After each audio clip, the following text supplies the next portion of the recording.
How's it going, guys? Well, I wanted to take a minute to talk about the Coleco Chameleon disaster. Okay, I'm gonna start at the beginning. Over a year ago, Mike Kennedy, who is the owner and creator of Retro Video Game Magazine, announced that he wanted to create a new retro video game console called the Retro VGS or Retro Video Game System. The idea was it would be a new retro console that would be able to use cartridges, and the games would not require any type of patching. The games would be finished at launch. And it sounded like a good idea, but there was a lot of problems from day one. They were going to do a Kickstarter campaign to get funding for the project, but a week before they were supposed to start the Kickstarter, they suddenly switched to Indiegogo, and there was a reason for it. Kickstarter requires for any type of electronics Kickstarter that you have to have a prototype, and Retro VGS did not have one. So they had to go to Indiegogo. Anyway, they were asking for almost $2 million, and they were saying the consoles were going to cost like $350 minus shipping. And that was just way too much, and they had no specs, no design, nothing. Just a couple possible promises on what type of games we might see, but other than that, there was nothing. The Indiegogo ended up failing, only making like $81,000, and they canceled it before it ended. Anyway, it seemed like the project was probably finished right then and there, but the Retro VGS team said they were going to come back in a couple months after they retooled it and tried to make an actual prototype. Anyway, a few months later, they came back under a new name, the Coleco Chameleon, with a supposed prototype, which they showed at the New York Toy Fair in February. Now, at first it kind of looked legit, but when you actually looked at it, there was a lot of weird things. There was a lot of duct tape on the back of the console, there was no power button, and they were saying the entire time the controllers they were going to use were these third-party Wii U controllers, which were not necessarily bad, but those were the ones they were going to use. Anyway, the prototype was actually using Super Nintendo controllers that were hardwired in, and the only games they were showing were Super Nintendo games. And on top of that, the back of the console was using a Nintendo proprietary AV cable for the Super Nintendo, the Nintendo 64, and the GameCube, as well as basically a power supply that's used for the Super Nintendo, the Genesis. Anyway, things seemed pretty fishy, and it was discovered that it was pretty much 100% likely that they were just using a Super Nintendo Junior inside an Atari Jaguar shell. So it was pretty much smoke and mirrors. And they got called out on it.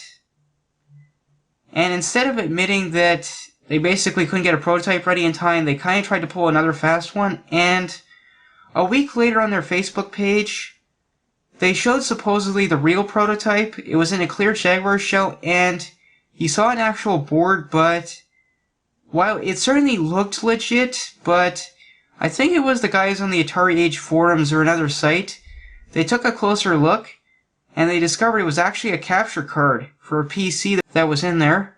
It was another scam again.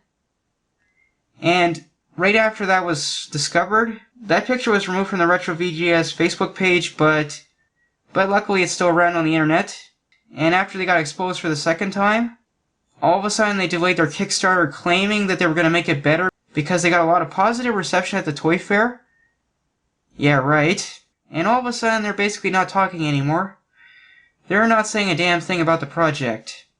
And recently, Coleco Holdings, who owns the rights to the Coleco name, have told Retro VGS that they have 7 days to produce a working prototype for their engineers to look at, and if they don't do that, they're going to pull the Coleco name from their project. So, all I can say is the Retro VGS or Coleco Chameleon, whatever you want to call it, is pretty much dead. At this point, even if Mike Kennedy manages to produce a prototype, I don't think anybody's going to believe him, even if it's real. They pull way too much bullshit, and the project's pretty much dead in the water. I just can't see it going forward at this point, and it sucks. I was really hoping this console might succeed because it would have been cool to have a new cartridge-based console, but After all this, I just can't see it happening. Like, this really sucks, but I'm gonna say this. I don't think Mike Kennedy and the Retro VGS team were actually trying to scam us on purpose. Like, I'm sure they would have eventually made us an actual console, but I'm just gonna say it. Mike Kennedy had no clue what he was doing. The guy's never worked in hardware before. He's never made a console. He just didn't know what he was doing. He rushed it, and now the project's a failure. I mean, I think even his magazine's probably going to be finished after this, because I don't think anybody's going to believe anything he says. Anyway, guys, the Coleco Chameleon could have been something great, but now it's turned into just a circus, and it sucks. Oh, one more thing before I end this video. For any of you guys out there that are attacking Gamester81, don't attack him. He's just a victim like us. The guy just makes games, and he was going to make a game for the Retro VGS or Coleco Chameleon, and he's made his own video about this, and I'm going to put a link in the description. Anyway, he's come clean. He says, I was going to make a game for it, but after the first failed Indigo campaign, they had to sign new contracts, and he said himself that nothing was signed yet, and he was pulling out of the deal himself. So, he wasn't in on this. Like, he's just as shocked as everybody else. So guys, just please stop attacking him. Stop saying that Gamester81 was in on this. He's just not. The guy, like I said, he's a video game developer, and he was approached to make games for the console, and he thought the console might actually have a chance, like a lot of us. And he was sucked in just as badly as everybody else. So, like I said, guys, just don't attack him. He wasn't in on this. He's just a victim like everybody else. He's a video game developer, that's it. Anyway, guys, like I said, I really wish this project could have succeeded, but after all the crap that's happened, I just don't think it's going to happen at this point. Not from these guys. Maybe somebody else, but the Coleco Chameleon or the Retro VGS is pretty much dead. I can't see it coming back at this point. Another company might be able to come up with something, but not them. I don't think anybody's ever going to trust these guys again. If any major news regarding the Retro VGS or the Coleco Chameleon, whatever, happens, I will let you guys know.